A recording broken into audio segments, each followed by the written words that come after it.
Ya, tes 1, 2, 3. Suara saya bisa dengar ya, teman-teman?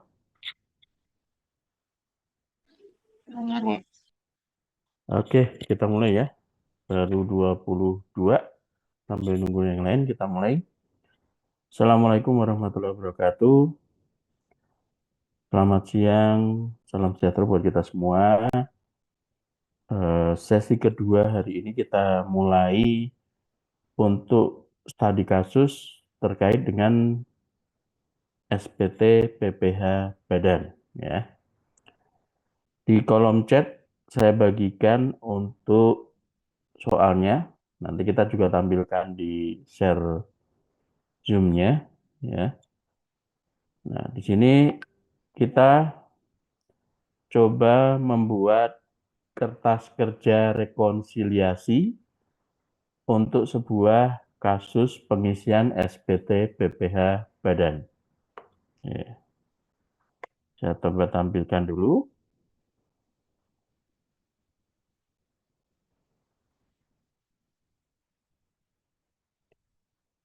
Ini merupakan contoh SPT Recording in lama ya. progress. Contoh eh, eh, studi kasus untuk pengisian SPT yang lama. Cuman nanti di prakteknya kita coba sesuaikan tahun pajaknya yaitu tahun 2022 atau 2021 biar matching untuk tarif PPh badannya. Karena untuk tahun 2020 ke bawah kan kita masih pakai 25%, ya.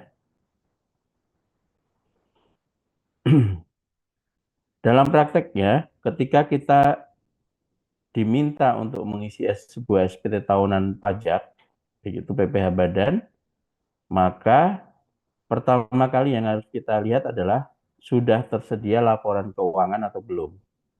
Yaitu ada laporan laba rugi yang terdiri minimal dari adanya neraca dan juga laporan keuangan yang terdiri dari minimal dari neraca dan juga laporan laba rugi. Kemudian kita kumpulkan informasi yang terkait dengan laporan yang kita peroleh. Di laba rugi kita coba lihat akun-akunnya, mana yang menjadi dispute terkait dengan deductible dan non-deductible. Kemudian dari sisi penghasilan, ditelusuri mana yang masuk kategori PPh final, mana yang masuk kategori PPh bukan, penghasilan bukan objek pajak, gitu ya. Kemudian kita coba kumpulkan informasi terkait dengan profil perusahaan, baik itu pemegang saham, kemudian catatan atas struktur pemegang saham, dan juga pengurus, karena nanti ini kita akan masukkan semuanya ke dalam SPT PPh Badan. Oke. Di dalam contoh kasus ini, kita disajikan sebuah perusahaan, taruhlah namanya PT Anak Jaya Ibu Senang. Di sini NPWP-nya sekian, alamatnya, kemudian pembukuan menggunakan metode accrual basis ya. Jadi bukan cash basis. Jadi sudah tidak perlu penyesuaian lagi. Kalau pakai cash basis kan kita perlu penyesuaian. Kemudian bahasa Indonesia mata uang rupiah. Boleh nggak Pak pakai bahasa Inggris? Nggak ya, yang boleh adalah pakai mata uang selain rupiah, dolar ya. Tapi harus izin dengan izin ke DJP. Penilaian persediaan menggunakan Comwheel, cost or market Whistler is lower, atau mana yang lebih rendah antara harga pasar dibandingkan dengan eh, harga perolehannya. Kemudian untuk metode penyusutan, yang bersangkutan memakai flat line atau garis lurus, kemudian sudah berdiri sejak 2003. Khusus untuk persediaan, di fiskal kita hanya mengakui dua metode, yaitu metode FIFO dan juga metode average, ya, rata-rata ataupun FIFO. Jadi ketika misalnya nanti perusahaan menggunakan metode lain, maka kita harus menyesuaikan dengan fiskal. Di bawahnya ada catatan untuk direksi dari perusahaan, walaupun ini mungkin nggak lengkap ya, karena nggak ada komisarisnya. Cuma ada direktur utama, direktur keuangan, dan direktur pemasaran. Ini nanti kita akan masukkan ke SPT. Yang jadi catatan adalah nama pengurus yang masuk di SPT hanya sebatas yang ada di akte pendirian perusahaan. Ya, yang ada di akte pendirian atau perubahan dari perusahaan tersebut. Jadi minimal paling ada komisaris dan direktur. Tidak perlu kita mencantumkan kepala cabang, manajer, supervisor, dan seterusnya. Cukup karena penanggung pajaknya nanti hanya sebatas mereka yang ada di akte pendirian perusahaan. Kenapa ini penting? Karena nanti kita berkaitan dengan penanggung pajak dari perusahaan itu. Ketika kita nanti mencantumkan nama manajer, supervisor, bisa jadi nanti dimintain pertanggungjawaban. Padahal mereka tidak ada kewajiban itu. Kewajibannya melekat hanya sebatas pada orang yang masuk dalam akte perusahaan. Oke. Kemudian yang paling penting adalah komposisi dari saham yang dimiliki ya di perusahaan tersebut, siapa saja, kalau ada NPWP-nya, alamatnya, jumlah lembar saham, dan nilainya. Sama satu lagi ketika di tahun itu ada dividen, nanti disertakan nilai dividen yang dibagikan. Ya, sesuai dengan nilai dan prosentasenya. Kemudian di sini sudah disajikan laporan laba rugi. Ya, jadi di kasus ini tidak ada neraca, langsung laba rugi. Taruhlah ini adalah laporan laba rugi komersil. Di sini 2015, mungkin nanti kita sesuaikan ke 2021 atau 2022.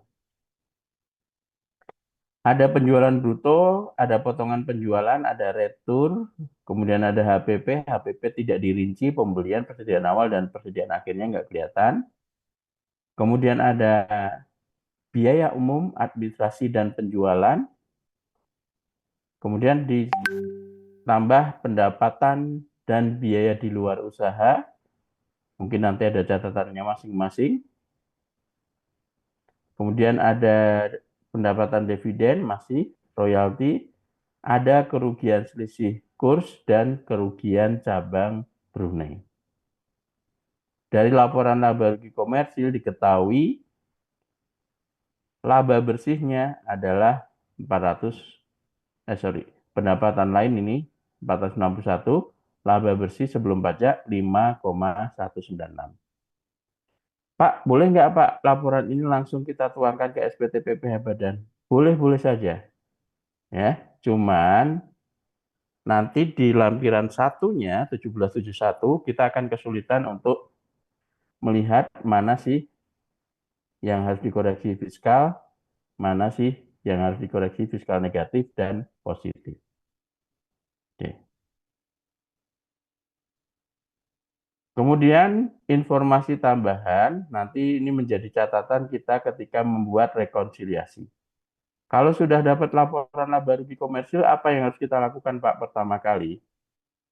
Saya selalu menyarankan wajib pajak membuat sebuah kertas kerja ya, atau rekonsiliasi kertas kerja. Kalau untuk kertas kerjanya mungkin tidak ada standarnya, silahkan teman-teman bikin sesuai dengan eh, selera masing-masing ya. Jadi tidak ada standarnya, cuman harus memuat mana sih yang dikoreksi positif, mana yang dikoreksi negatif. Nah, saya coba bukakan.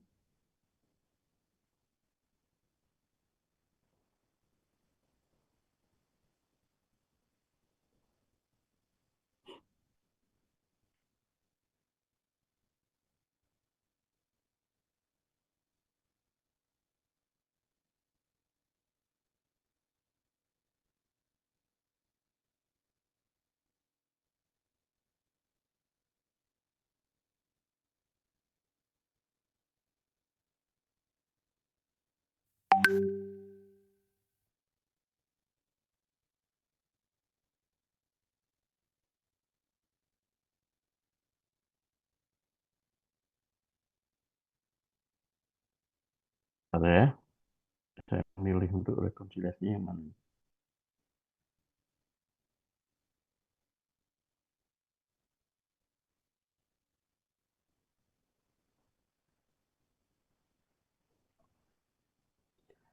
Nah, biasanya kalau untuk ujian kita menyediakan form rekonsiliasi, hanya mungkin bentuknya rada panjang ya. Di sini sudah diberikan kolom untuk laporan laba rugi. Di sini laba rugi bersihnya di 5196. Kemudian di sebelah kanannya ada kolom referensi, ada koreksi fiskal positif, koreksi negatif, kolom referensi. Kemudian di sini ada laba rugi fiskal, kemudian ada juga kolom referensi. Em, di sini ada keterangan pada SPT 1771. Di ujian mungkin nanti teman-teman juga akan disediakan ini dalam bentuk format Excel ataupun PDF, tapi nanti boleh memakai format yang dari saya juga ya. Kalau saya formatnya referensi ini kita hapus saja, nanti biar nggak bikin pusing. Jadi langsung ke mana yang akan kita rekonsiliasi.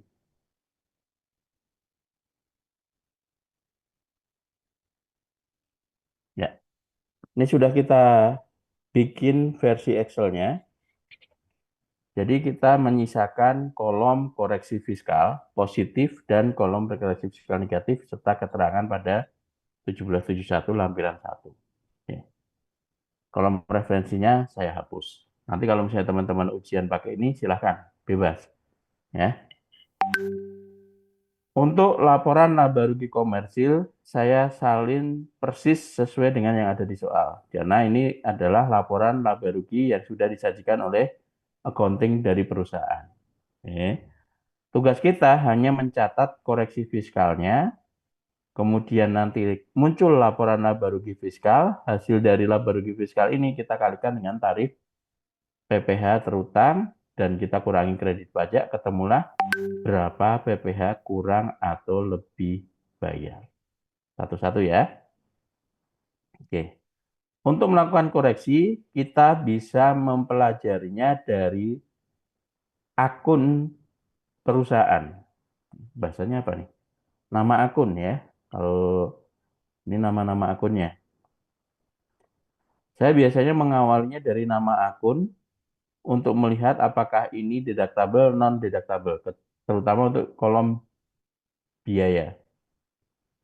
Oke. Di sini dari beberapa akun, kita bisa kasih catatan, misalnya olahraga, rekreasi, piknik. Kita mau pakai aturan HPP atau aturan lama. Sepanjang dia tidak masuk objek PPh 21, ini harusnya dikoreksi positif, gitu kan? Ini baru dari akun. Kemudian di sini nanti ada biaya riset, dilihat di dalam negeri atau luar negeri. Kemudian di sini ada promosi, ada DAFNOM atau tidak, ya. Ini kita main asumsi. Entertain juga sama. Penghapusan piutang usaha memenuhi syarat atau tidak dari PMK-nya. Ada perjanjian, perkara penagihannya misalnya sudah dilaporkan ke pengadilan, ya, atau sudah diumumkan di surat kabar, ya. Kemudian ada biaya bunga pinjaman, ini sebenarnya lebih ke aturan terkait dengan berapa sih yang boleh dipinjamkan boleh yang dibiayakan secara fiskal untuk bunga pinjaman. Kemudian di penyusutan sama di biaya lain-lain. Oke. Kemudian dari sisi penghasilan kita cek mana yang menjadi poin yang nanti kita akan koreksi. Seperti ini ada penghasilan luar usaha atau penghasilan lain, ada dividen, nanti tinggal dia masuk sebagai objek atau bukan. Kemudian ada pendapatan sewa, final atau non-final. Oke. Terus objek pajak atau tidak. Ini nanti kita tentukan. Oke. Satu-satu kita baca dari catatan yang ada di soal. Jadi berangkatnya dari soal ya.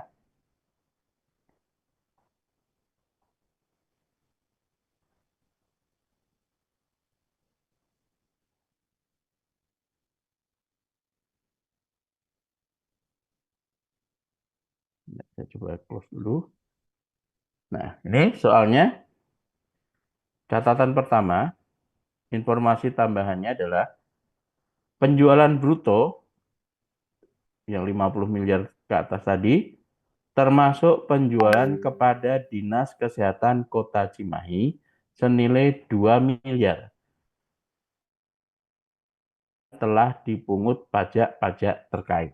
Nah, ceritanya perusahaan ini tadi omsetnya 55 miliar. Ternyata di dalamnya 2 miliar dia transaksi dengan bendaharawan, pengguna APBD atau APBN. Maka dari informasi ini salah satu yang bisa kita ambil catatannya adalah pasti dia nanti mendapatkan kredit pajak, namanya apa? PPh pasal 22, ya. Kredit pajak PPh pasal 22 karena transaksi dengan bendahara. Nilainya berapa? 1,5% kali DPP.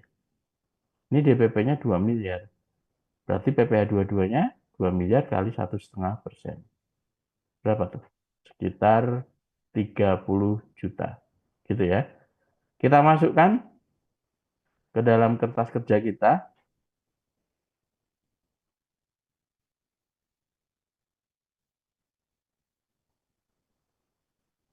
Ya, ini ada repot di balik. Kita masukkan di sini kita sudah sediakan kolom kredit pajak paling bawahnya. PPh 22 Bendahara Cimahi. Tadi 1,5% dikalikan 2 miliar. Ya, 30 juta. Oke, catatan pertama. Nanti kalau misalnya ada kolom referensi bisa dikasih catatan A1 misalnya. Kita lanjutkan untuk catatan berikutnya. B.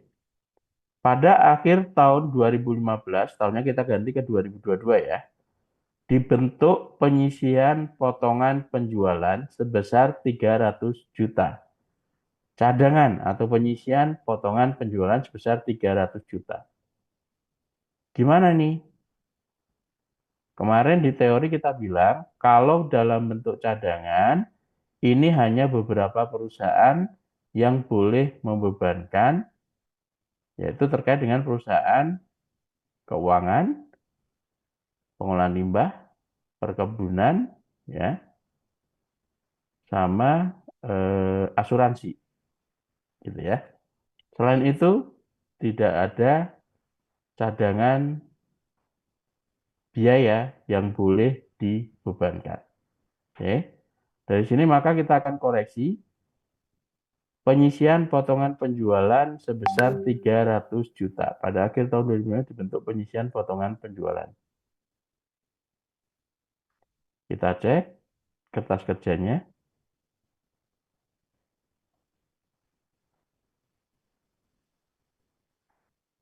Nah, di sini potongan penjualan dari 3 miliar ini ternyata 300 jutanya itu adalah cadangan. Maka kita koreksinya positif atau negatif. Ini kan elemennya seperti biaya ya, mengurangi penghasilan. Maka kalau misalnya biayanya kita kurangin, pajaknya akan nambah, labanya akan nambah. Maka kita koreksi positif 300 juta.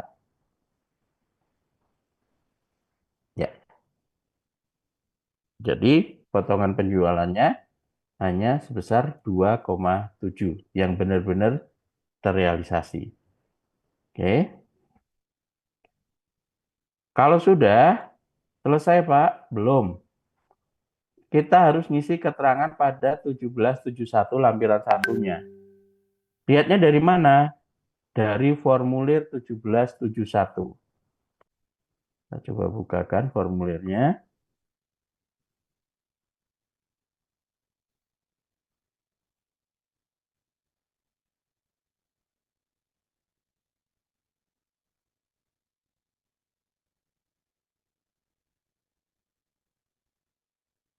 Ya, ini kan formulir 1771-nya. Ada beberapa halaman. Nah, 1771 lampiran 1. Nah, ini. Nah, catatannya adalah ada nomor 4.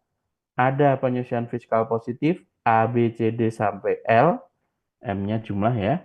Ada penyesuaian fiskal negatif A, B, C, D. Kemudian ada nomor 4, ini adalah penghasilan yang dikenakan PPh final. Nah, akun-akun penyesuaian ini kita sewa salin ke kertas kerja. Muncullah catatan di sampingnya, saya bikin. Nah, di sini ada koreksi positif terkait dengan 5A sampai dengan 5L, koreksi negatif sampai 6D, dan juga apakah dia masuk penghasilan final dan bukan objek pajak. Kalau ini tadi koreksi positif terkait dengan cadangan piutang, cadangan potongan penjualan. Kita cek mana yang masuk kategori cadangan. Ini ya, nomor B. Pembentukan atau penumpukan dana cadangan. Maka kita kasih keterangan di sini nanti 5B. Gitu ya. Ini hanya memudahkan kita ketika akan nyalin ke SPT PPh Badan. Kalau udah expert nggak perlu ditulis nggak apa-apa. Oke, itu dua catatan. Kita kembali ke soalnya.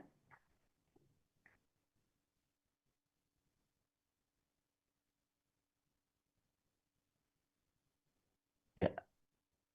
Catatan bagian C. Perusahaan mengantisipasi retur penjualan dengan menggunakan metode penyisian retur. Sama dengan potongan penjualan ya. Ini retur penjualan. Retur penjualan yang benar-benar terrealisasi sejumlah 750 juta. Kita cek di kertas kerjanya dicatatnya berapa.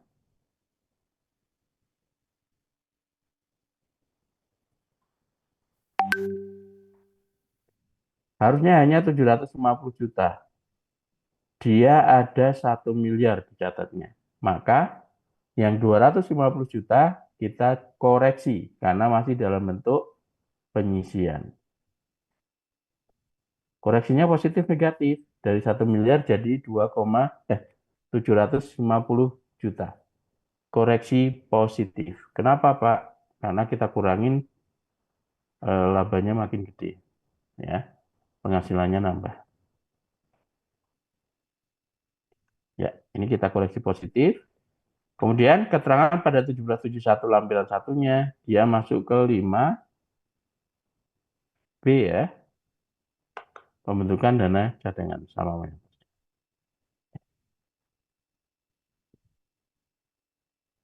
Bisa diikutin ya, teman-teman? Saya coba pelan-pelan nih. Bisa, Pak. Oke. Kita lanjut. Soal berikutnya, catatannya. Bagian D. Ada perhitungan harga pokok penjualan. Nah, di perhitungan harga pokok penjualan, di situ ada persediaan awal, nah ini dirinci, ada pembelian, ada gaji, penyusutan, biaya lain-lain, barang siap jadi, siap jual, dan persediaan akhir. Total HPP 41,6. Ada catatan di HPP ini. Pertama, dalam gaji dan upah, ini termasuk PPh karyawan yang ditanggung oleh perusahaan 250 juta. Nah, artinya dari gaji dan upah 6,5 ini, di dalamnya tuh ternyata untuk membayar pajak yang ditanggung oleh perusahaan. Tadi prinsipnya ketika misalnya ditanggung perusahaan, kita koreksi positif. Tapi kalau diberikan dalam bentuk tunjangan, artinya dianggap seolah-olah nambah gaji, kita tidak koreksi. Ini kita koreksi ya. Gaji dan upah di kolom HPP.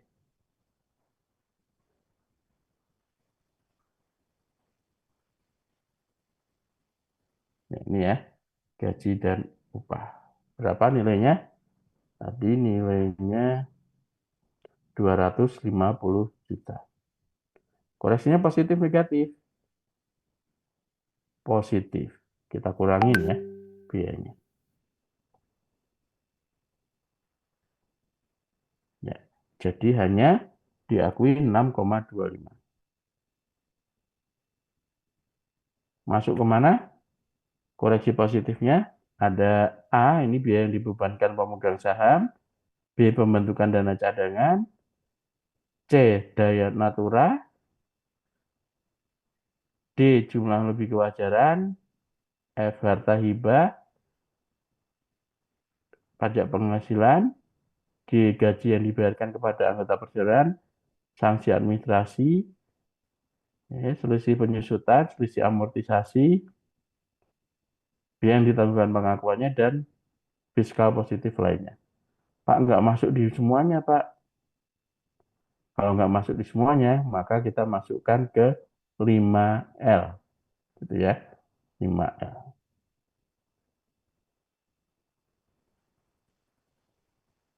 Sapu jagat 5L. Lanjut, catatan berikutnya.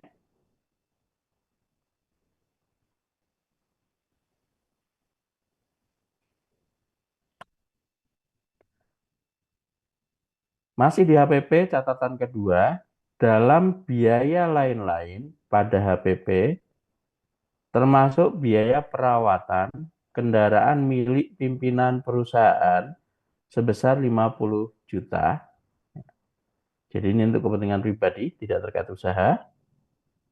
Dan sumbangan kepada GNOTA 100 juta, ada bukti dari pengelola GNOTA. Pak, GNOTA itu apa sih, Pak? Ini untuk generasi saya mungkin masih ada ya. Gerakan Nasional Orang Tua Asuh. Nah, jadi kita lihat dulu dia nyumbangnya kemana. Kalau ke GNOTA berarti lembaga yang dibentuk oleh instruksi pemerintah, maka ini boleh dibebankan. Oke. Kemudian terakhir ada sumbangan juga kepada korban banjir di Bale Endah, penerima tidak ber-NPWP. Nah, kalau kayak gini harusnya di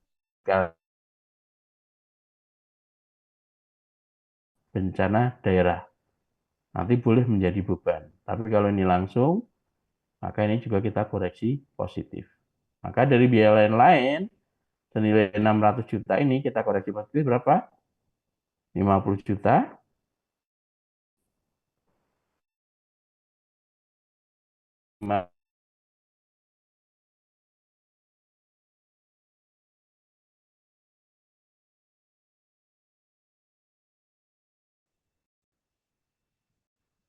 Yang 25 juta itu terkait dengan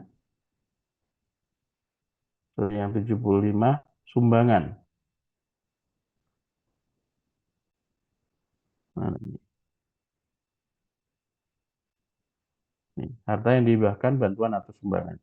5E. Kita masukin 5E. 75 juta. Oke. Jadi ada dua catatan ya.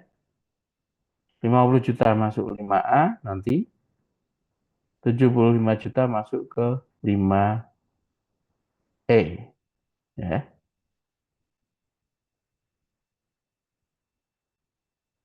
Jadi secara fiskal, biaya lain hanya diakui 475 juta. Lanjut catatan berikutnya.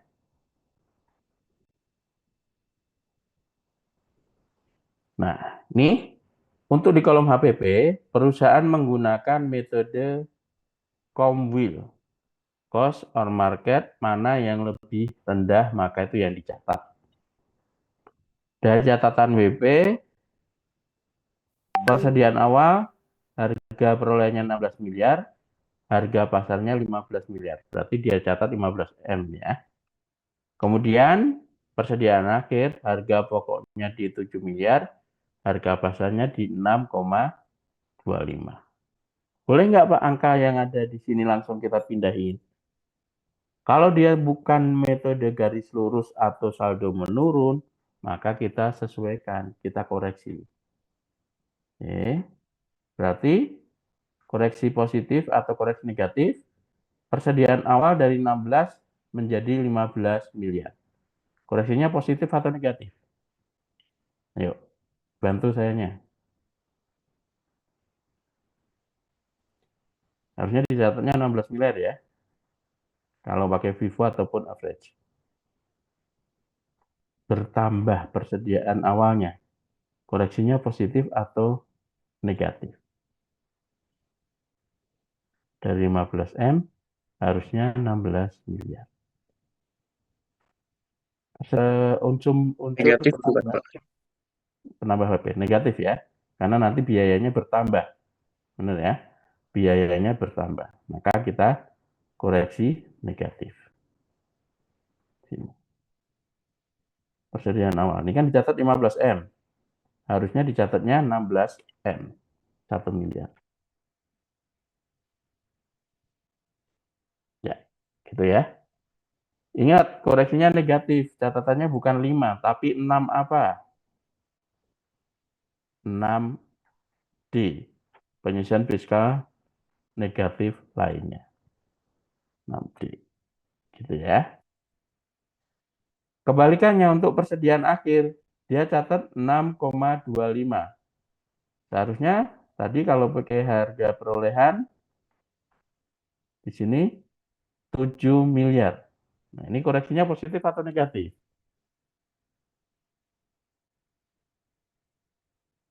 Dari 6,25, persediaan akhirnya jadi 7 miliar. Ayo. Negatif. Negatif atau positif?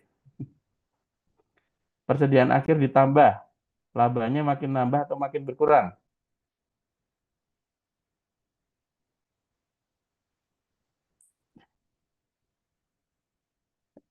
Ayo, rumus HPP gimana? Persediaan awal tambah pembelian dikurangi persediaan akhir gitu ya.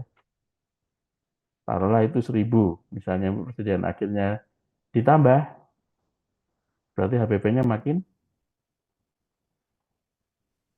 Positif. kecil, positif ya. Jadi ini masuk positif.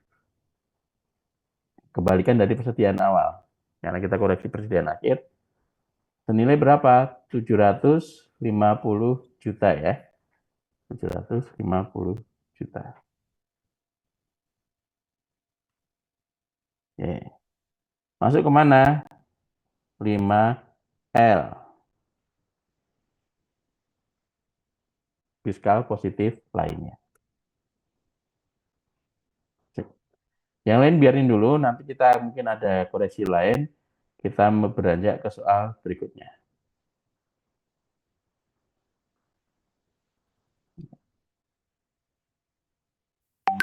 Dari HPP, catatannya itu, nanti kita coba lihat ada catatan lain nggak. Kemudian dari biaya umum, administrasi, dan penjualan. Catatan pertama, dalam biaya listrik, termasuk biaya listrik untuk tempat tinggal para pengurus perusahaan. Nah, jangan salah ya, ini kalau di soal didetailkan secara real ya. Tapi ketika nanti teman-teman terjun langsung, kadang perusahaan juga nggak jujur 100%. Tenaga accounting atau keuangannya kadang juga nyelipin misalnya. Ini untuk bayar listrik rumahnya pemegang saham, diakui sebagai bayar listrik perusahaan, pabrik, dan seterusnya. Nah ini kadang yang terjadi ya. Kalau nggak ketahuan ya nggak ketahuan, kalau ketahuan ya dikoreksi gitu aja. Ya. Oke, untuk biaya listrik yang boleh dibebankan hanya yang terkait langsung dengan kegiatan usaha. Tapi kalau untuk kepentingan pribadi harus dipisahkan. Maka kita koreksi Recording stopped. biaya listriknya dikurangin 25 juta. Berarti kita koreksi positif. Ya, kita kurangin biaya listrik yang ada di biaya umum, operasi dan penjualan. Ya, mana listrik? Nah, ini kita kurangin tadi 25 juta. Karena bayar untuk rumah pengurus. Oke. Nanti masuknya ke 5 mana? 5A, kepentingan pribadi pemegang saham. 5A. Gitu ya. Sip. Gampang kan? Cuman bolak-balik dari soal ke sini, soal ke sini. Kalau ngajarnya yang repot nih.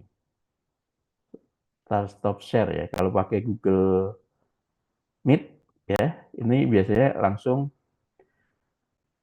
Windows share, apa namanya, tampilan sharing ini bisa nggak sih? Coba saya, nggak bisa setahu saya. Screen bisa ya, screen. Screen tapi nanti muncul lambang-lambang kita. Oke, nggak apa-apa, kita bolak-balik aja. Catatan berikutnya,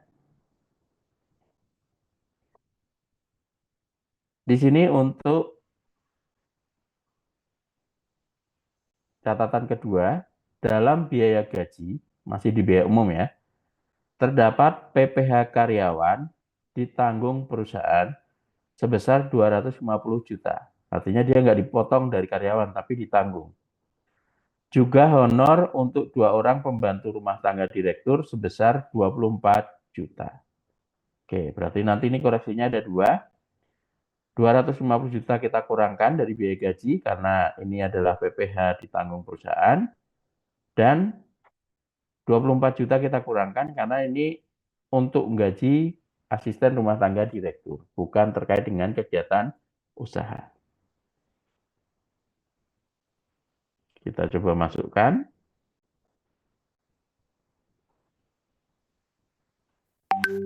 Ya, di sini di elemen gaji tapi di beban umum ya, yang sini ya.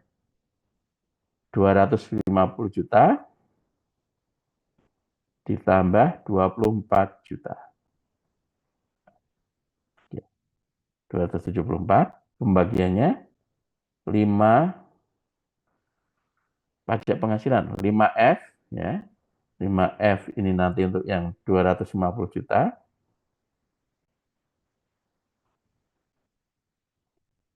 Sisanya 5A, kepentingan pribadi pemegang saham 24 juta. Ya, oke.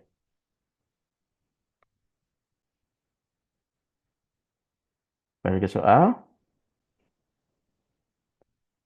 Catatan ketiga, dalam biaya perjalanan terdapat perjalanan istri dan anak-anak pengurus perusahaan keluarga direksi sebesar 30 juta. Ya, di dalam akun biaya perjalanan. Sama, ini juga kepentingan pribadi, kita keluarkan koreksi positif.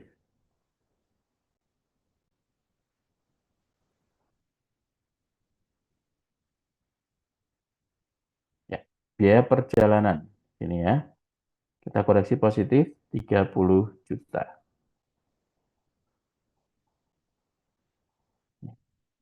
Masuk ke 5A, kepentingan pribadi pemegang saham.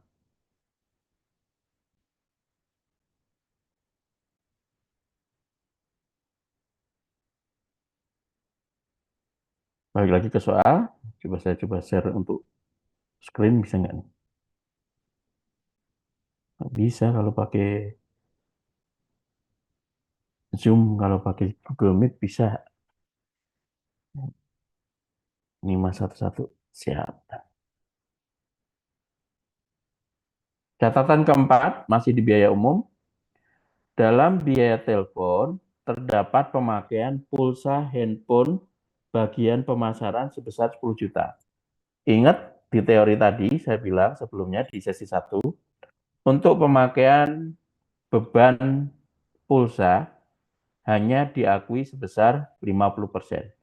Sampai saat ini belum ada perubahan, jadi masih kita terapkan, kecuali nanti aturan itu dicabut. Kalau menurut saya ini sekarang udah nggak relevan, karena semuanya sekarang udah pakai kuota ya sifatnya ya. Kuota, jadi harusnya udah boleh dibebankan 100%. Tapi susah juga, kadang kuota kan dipakai untuk kepentingan pribadi. Mungkin itu yang menjadi pertimbangan, makanya hanya boleh dibebankan 50%. Oke, di biaya telepon. Kita koreksi 50%, berarti 5 juta.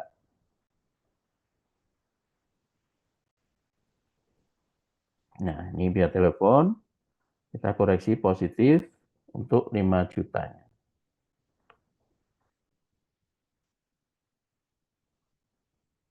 Ya, masuk ke 5L.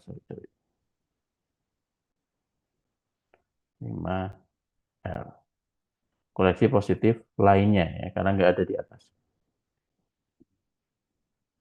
Oke, saya lanjut lagi.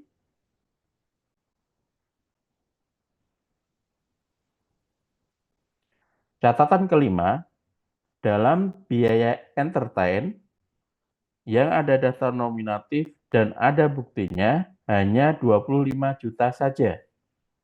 Nah, kalau kayak gini kan berarti yang diakui hanya 25 juta saja. Selebihnya nggak ada daftar nominatif dan tidak ada buktinya. Ya, kalau nggak ada bukti kan secara akuntansi juga nggak diakui. Apalagi ini secara fiskal gitu ya. Biaya entertain hanya diakui 25 juta saja. Kita cek berapa sih biaya entertainnya.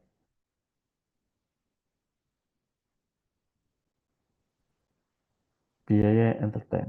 Ini ya. 100 juta hanya diakui 25. Berarti kita koreksi positif 75 juta. Kita ilangin 75 jutanya. Ya. Masuk ke mana? Masuk ke 5L juga. L. Pak, ngapain kita pusing-pusing bikin 5A, B, C, D? Semuanya aja masuk ke 5L. Kalau mau gampang, silahkan. Ada nggak yang kayak gitu? Terus terang kalau sepanjang saya kerja di DJP, bahkan perusahaan yang terdaftar di wajib pajak besar ya, atau LTO, yang tadi kayak Musimas dan segala macamnya. Kalau Musimas nggak kayak gitu ya, cuman ada beberapa perusahaan lainnya. Itu langsung gelondongan. Karena mereka nggak mau ribet bikin satu-satu, semuanya masukin langsung ke 5L. Secara hitungan benar, cuman secara kita ngoreksi pusing. Ini yang dikoreksi bagian yang mana, dari laporan laba ruginya, ya. Karena dia nggak rinci dari 5A sampai dengan 5K. Langsung semuanya taruh di 5L. Jadi secara praktek sebenarnya bisa, cuman secara teori salah gitu ya. Nanti kalau misalnya terpaksa teman-teman nggak ada waktu ya silahkan kalau ujian ya masuk ke 5L monggo gitu. Biar gampang Pak. Katanya. Penting koreksi positif. Gitu. Terserah mau masuk 5A sampai 5K, terserah. Pak, berarti kalau Yap, misalnya yang koreksi negatif, kalaupun kepaksa masuk ke 6D semua nggak iya, apa-apa, Pak. semuanya masuk ke 6D. Cuman ini kan sebenarnya jelas ya Mas ya. Kalau misalnya ini kan penyusutan kan ya, kalau koreksinya di penyusutan ya taruh sinilah harusnya kan gitu. Karena nanti membingungkan bagi pengawasnya ya. Loh Bapak ini penyusutan kan ada selisih kok nggak ada di 5 apa nih penyusutan? 5I ataupun di 6-nya. Pak saya masukin semuanya ke 5L atau 6D. Ya benar gitu, cuman penempatannya aja salah. Cara-cara perhitungan nanti akan sama, cuman penempatannya salah. Saya ngasih tahunya yang benar ya, cuman prakteknya ketika nanti udah pusing, nggak tahu dia masuk yang mana, masukkan aja di situ 5L atau 6D gitu. Gitu ya Mas ya. Baik, Pak, terima kasih. Ya, kita lanjutin lagi catatan berikutnya di soal.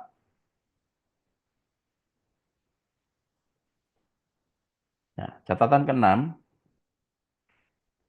ini terkait dengan penghapusan piutang usaha. Nah, di penghapusan piutang usaha yang memenuhi syarat sesuai ketentuan, tadi ya ketentuannya kalau udah ada perjanjian, kemudian misalnya atau dilimpahkan ke pengadilan, ada surat pernyataan penghapusan misalnya, atau dipublikasikan di surat kabar atau media cetak, sekarang media elektronik, maka ini boleh memenuhi ketentuan. Di soal dibilang yang memenuhi syarat ketentuan hanya sebesar 250 juta. Sedangkan sisanya tidak memenuhi syarat, yaitu sebesar 280 juta. Artinya dia sudah membebankan 28 tambah 2,5, 530, cuman diakuinya hanya sebesar 250 juta. Sisanya ini tidak diakui secara fiskal. Kita koreksi positif. Kita cek akunnya penghapusan piutang usaha. Ini 530, kita koreksi 280 ya tadi ya. Ya, penyisian piutang. Nah, ini kan cadangan. Kalau di sini kan ada pembentukan atau penumpukan dana cadangan. Dimasukkan 5 5K. Biaya yang ditangguhkan pengakuannya. Ini belum memenuhi ketentuan. Bisa jadi tahun-tahun berikutnya dia memenuhi syarat baru boleh dibebankan. Jadi kita masukin ke 5K ya. 5K.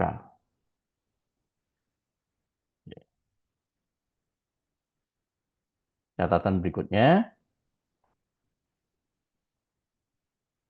Nah, untuk catatan ketujuh ini saya skip teman-teman karena panjang banget dan relatif sekarang jarang dipakai bagi pengawas maupun pemeriksa.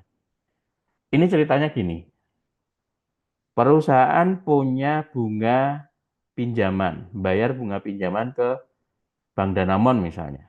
Di sini ada bunga eh, dan nilai pinjamannya per bulan. Ya. Kalau aturan SE-nya masih ada sampai sekarang masih berlaku sebenarnya, cuman jarang dipraktekin sama pengawas maupun pemeriksa. Di sana dijelaskan, kalau punya bunga pinjaman sekaligus perusahaan punya deposito, maka nilai bunga pinjaman yang bisa dibebankan itu hanya selisih antara bunga deposito dengan bunga pinjaman. Jadi harus dihitung bunga depositonya dapatnya berapa, bunga pinjamannya yang harus dibayarkan berapa. Yang boleh dibebankan hanya selisihnya. Gitu ya. Jadi dihitungnya per bulan pakai rata-rata gitu. Repot kan?